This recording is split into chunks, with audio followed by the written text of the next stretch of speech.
She made the mistake of publicly criticizing the most powerful female singer of all time, but the retaliation she faced afterward remains a complete mystery. It all started during one of the most well-known shows on television, The Wendy Williams Show. In one episode, host Wendy Williams confidently claimed that Beyoncé was secretly jealous of Adele. Guess who's jealous of Adele?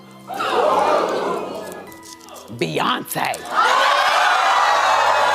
But Wendy Williams didn't stop there, and that was a huge mistake. She began openly criticizing the singer's appearance, pointing out the visible line between her natural hair and her ponytail. She clearly wanted to bring her down, but she went after Beyoncé, the #1 figure in female music worldwide. And just 1 month after those statements, everything changed. Live on air, the host suddenly collapsed on set. The event was so strange that celebrities in the entertainment industry quickly started talking about dementia to explain what had happened to her, but also to justify her condition after that incident. When you look into it, this diagnosis appears everywhere, almost as if people want to force that version of the story, and it starts to feel more and more like an attempt by the industry to discredit the host's voice. And today, many people believe that Wendy Williams became a target for repeatedly going after Beyoncé. Now, to really understand why Jim Carrey would be a target, you need to understand the test. Kat has talked about this for years. On Joe Rogan, on Theo Von, in stand-up, he calls it the dress ritual.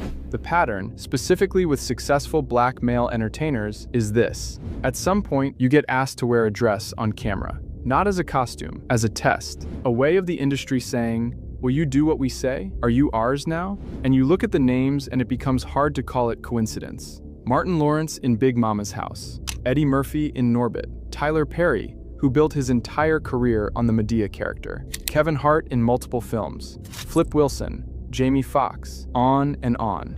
Dave Chappelle walked away from $50 million rather than do it. Flew to Africa. Later explained on Oprah that someone on set was laughing at him in a way that felt wrong. Like they were laughing at him, not with him. $50 million left on the table. Kat refused it too, which is, he says, exactly why they spent years trying to destroy him.